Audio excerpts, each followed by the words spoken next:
There were times when guys that were still alive were tagged dead because the doctors and the corpsmen spent their time trying to save those that they thought they could save.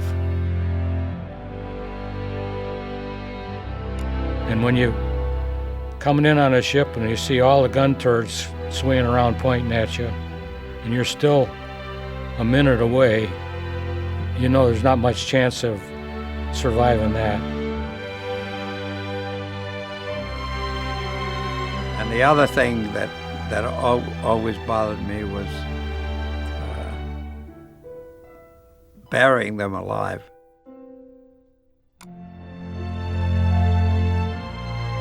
Quite an array of sound. Listening to torpedoes and bombs explode while a band on a battleship is playing Star Spangled Banner.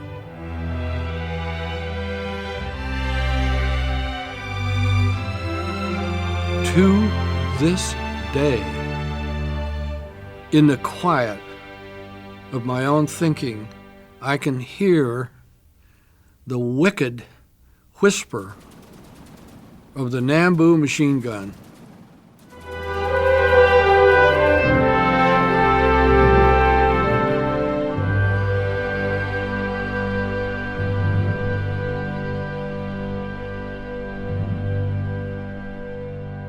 The early days on Parris Island were very, you might say, hectic, to the extent that we had about 8 weeks at the most to get our platoons ready to ship out.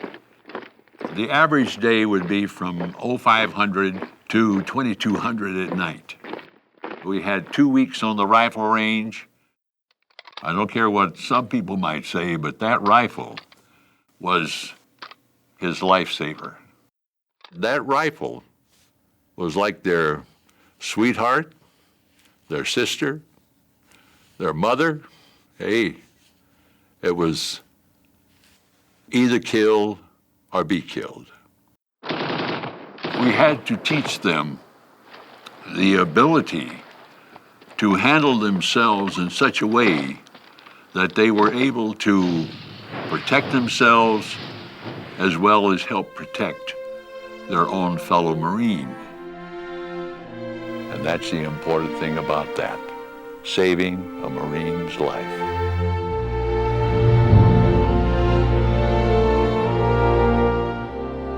I was on the USS Tennessee at Pearl Harbor on December the 7th, 1941. About 7:50 or thereabouts, I went up to the top side, and about that time they sounded general quarters, and I heard an explosion on the ship next to us, which was the USS West Virginia. I arrived at my battle station, and the first bomb landed on turret 2. A couple of minutes later, the bomb hit turret 3, about 35 feet from where I was. The memories that I have are of the ships exploding. Saw the Arizona go boom. Saw the West Virginia and the Oklahoma go over and then back over. When you see a battleship turn over and roll over, and guys falling out and jumping into the water, into the flames, that's the memories I have.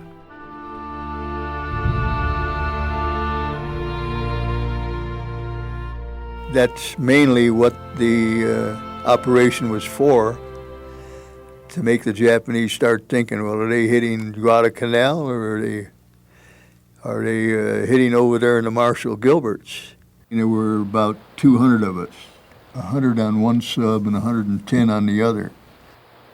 There were 10 boats on each sub, and we'd inflate them by hand and put them in the water and then make for the beach, which is what we did when we hit Macon Island. Sergeant Clark was in front of me. I was facing the machine gun, feeding the ammunition at the time. And all of a sudden I heard a pop, and his head went sideways, and he's looking at me, and I realized he had a one right between the eyes. About that time, I think it was Parsons, he kind of got up on his haunches and shot that Japanese out of the coconut palm.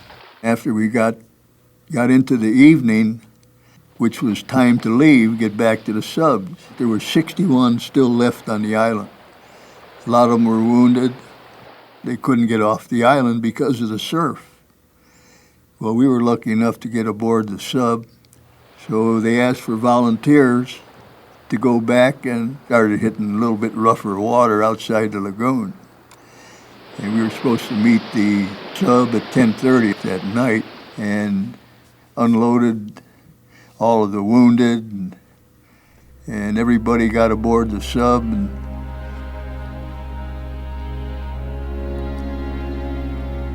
we left a few fellas behind.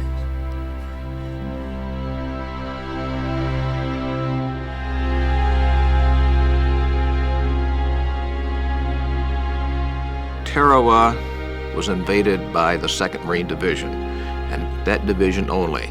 They were the ones that took the blunt of the assault from the beach defenses. There was a pier that the Japanese had that extended out across the reef for almost a half a mile.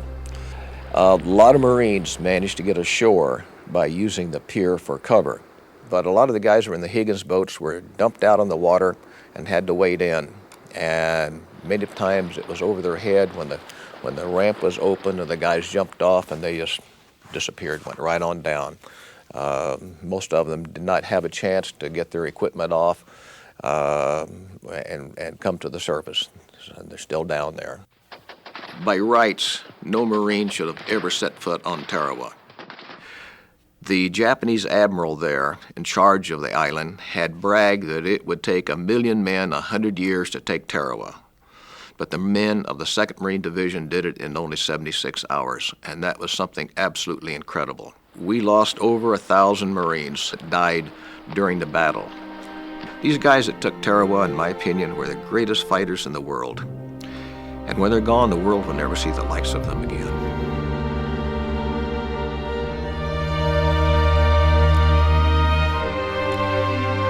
To every Marine, every corpsman was a hero. We looked to them like a godfather. We depended on them for our survival, and we knew that if we ever got hit or wounded, and we called for corpsmen, if there was one within calling distance, he would be there. I saved lives, and that was my job. That was my focus. The very first casualty I took care of was hit right through the jaw.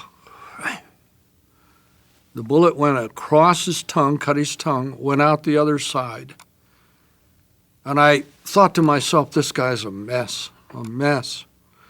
I got to him and just took his head in my hand and reached in his mouth and dug out pieces of teeth and gum. I saw that he was trying to swallow his tongue, so I got out a forceps out of my medical kit, clipped his tongue to his lower lip so he wouldn't swallow it, so he wouldn't drown in his own blood.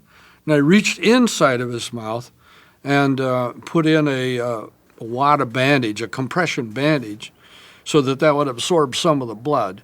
Then I got some plasma going in him, and I couldn't give him a shot of morphine when the pain did return, and it began to return fairly rapidly. I found out later, just this week, 2 weeks ago, that guy is okay.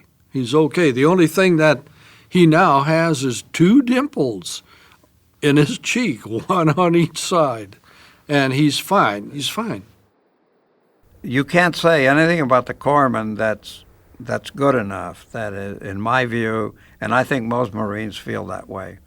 They were exposed to as much danger and maybe even more sometimes, and because they were scurrying around down there. Sometimes they had 2 or 3 guys that were hit, and these guys are going from one to the other, taking care of them and risking their lives every moment. We lost a lot of them too. And if you yell corpsman, if you yell for help, they came, no matter what.